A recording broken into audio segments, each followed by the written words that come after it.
it's Brindley. I know it's not Monday. I know. A couple of you reached out, and I just want to thank you for being gracious. I had something come up last night that was a priority, and sometimes we have to reprioritize, as I always say, and execute.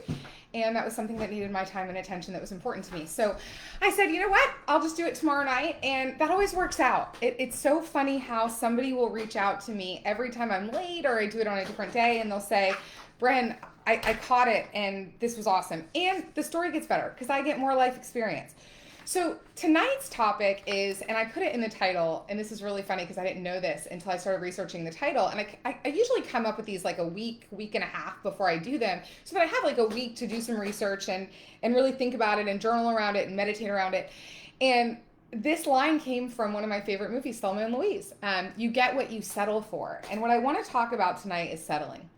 And I want to go through a few things. I want to go through how I learned that I was settling, and then some things that I did to stop settling and to realize my worth. And I want to go through first, kind of why we do it, what makes us settle. I want to define settling for those of you that may not, even realize that you're doing it. And then I want to go through how you can recognize that you're settling, and then also how you can stop doing it. So, I want to read this to you first. Settling isn't the same as accepting someone's flaws. It isn't a noble martyrdom.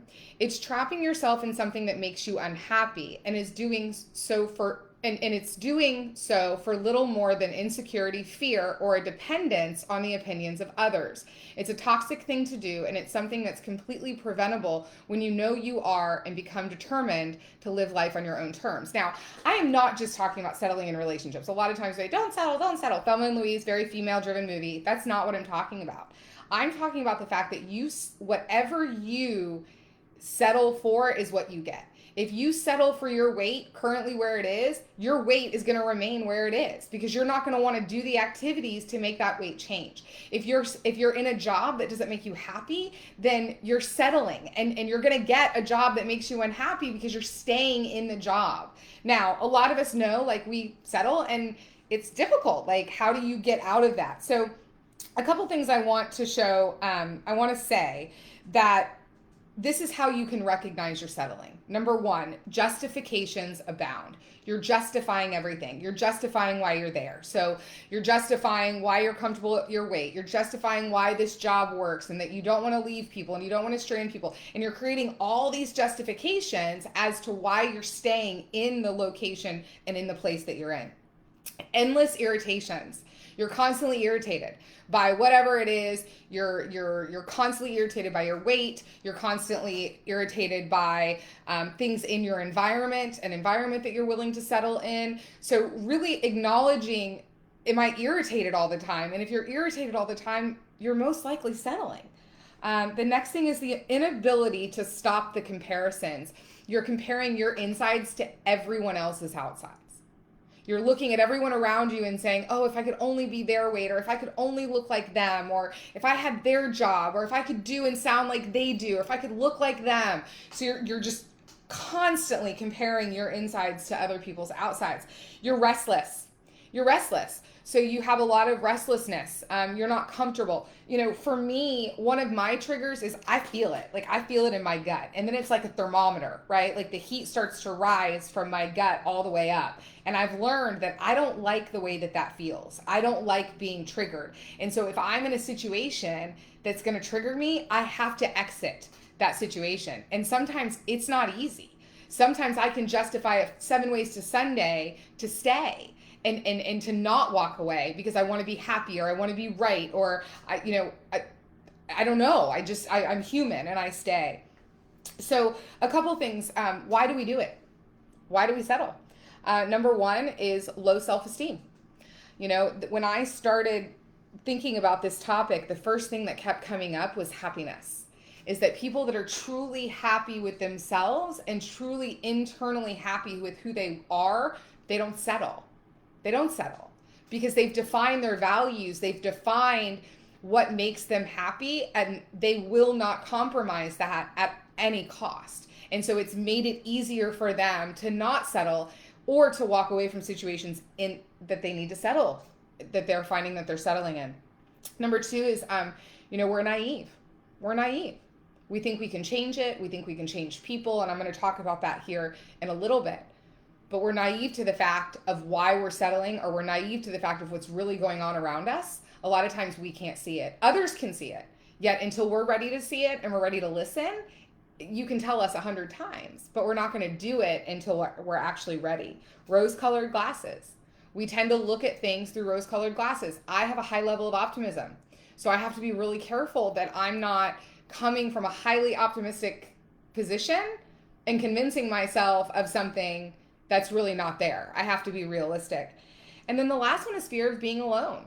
A lot of people settle in different situations because they don't want to be alone. They don't want to be alone in their job. They don't want to be alone in their relationship. They don't want to be alone, period, right? Loneliness is something that is difficult. And it causes us, the fear of being alone causes us to settle. So let's talk about now why it doesn't work. Why does settling not work, right? It might for the short term, but for the long term, why does it work? Number one is you're missing out on something real. When you're settling, you're not authentic. You're not at your highest and best self, and you're not in your true self, right? You're not following your true north. You're settling for something, and you're compromising with your inner values and your self-worth in order to stay in that situation. And that will never end well for anyone. Number two is the cravings never stop, right? Like, that those comparisons, those cravings to be better, those cravings to be in a different job, that comparing your insides to their outsides and looking at their grass versus looking at yours, all of that is going to continue to happen, and it will eat away at you. And then you're stunting your growth. You're wasting time because you're sitting in a situation in which you're not being true to yourself. Number three, this was huge aha for me. People don't change people. You can't change anyone, because you don't have control over anyone. The only person that you have control over is you.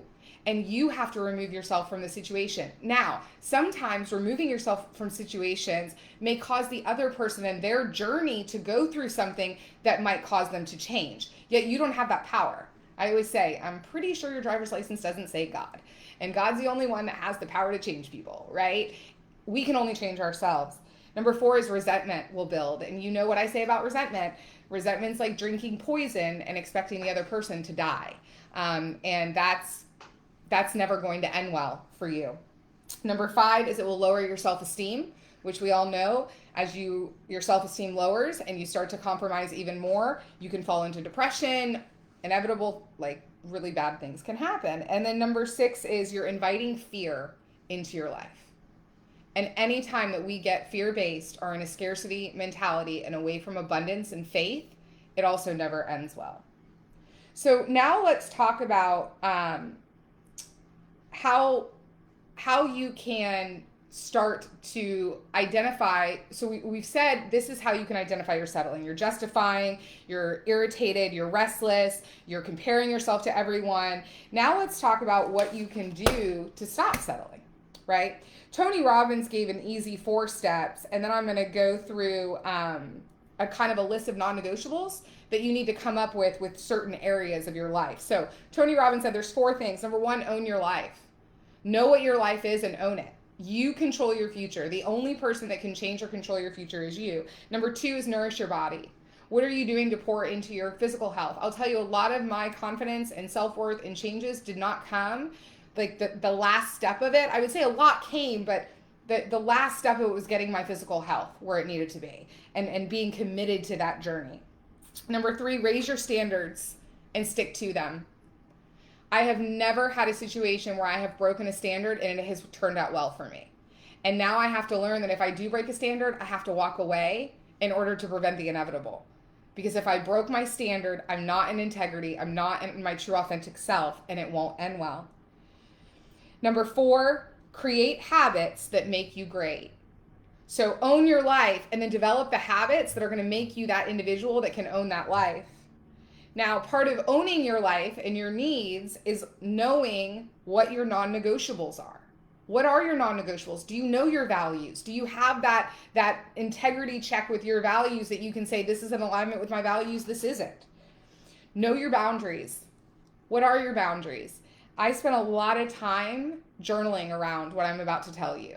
And this gave me a lot of clarity so that I could stop settling and I could get out of situations no matter how emotionally hard it was to separate or walk away. I was able to because I had my non-negotiables. So number 1 is your boundaries. Number 2 is your worth. Remember, we talk about self-worth. Self-worth comes from within. How do you define your self-worth? Do not allow anyone to take away your self-worth or diminish it. Number 3, how you live your life. How do you want to live your life? What are your standards and your non-negotiables for the way that you live your life? Number 5, what do you want? Do you know what you want? If you're in that job and you're settling, do you know what it truly is that you want? And do you know what you need to do to go out and get it? If not, figure that out and then go find the resources that can help you get there. Reach out to people that have done it, right? The last one is your health. What are your non-negotiables around your health? And then the last one is relationships. Everything that we do with human connection is based on a relationship. Your jobs are based on relationships. Our relationships are based on relationships. Our friendships, our family, everything is around relationships. I think this was a really important one, was learning how to set boundaries with other people that were close to me in my life. People that I didn't have boundaries with prior, that I had to put boundaries in place. And some of them didn't stay in my life because they wouldn't respect the boundaries. Yet that was okay because I spent more time and energy pouring into that and feeling triggered and feeling unhappy than it was worth. And sometimes that's family. And that's okay. That's okay.